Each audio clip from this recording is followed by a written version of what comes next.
清光仁一年，杨内务谢八才了北京营部堂判处死刑。营部写的杨内务冤枉，所以要建立到两高头了密室之中相会。营部那个别厅究竟是真是假？现在谢八才单子密室里，水击刚动，说了个路头，写记上一招了实对。内务各种面对营部的人稽查，代理门的打工作业，谢八才离豆腐里身体的。现在内务一个球子重新对过来对代理门的。两张牛纸，丁洋洋说来的眼睛朗口。那么谢八才呢喊你，两张眼睛还会得眼瞪瞪，丁来子杨内务了老忙呀。叫你带我看看，我带你忙忙。是这样，我们门根是一代杀死子。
的一句呀，谁美清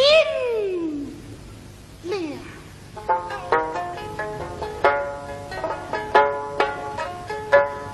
一个儿是情，一个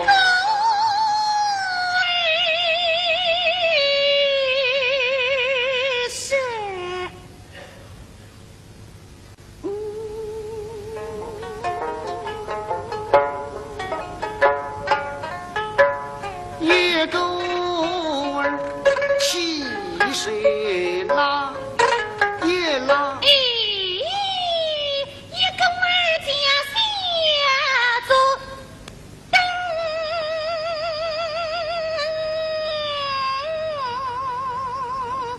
一灯。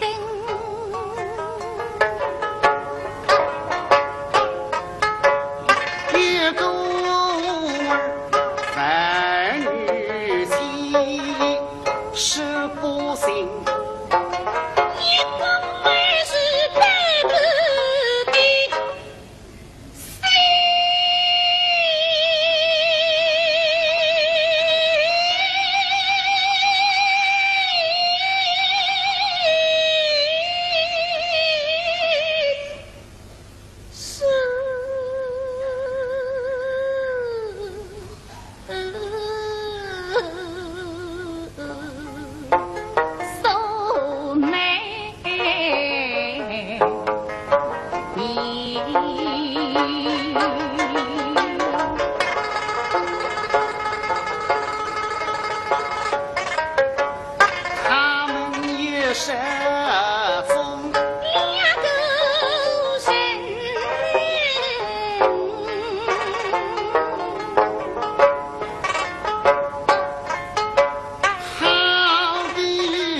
宋外头人的王爷一家面对写的，杨内冤枉了冤枉。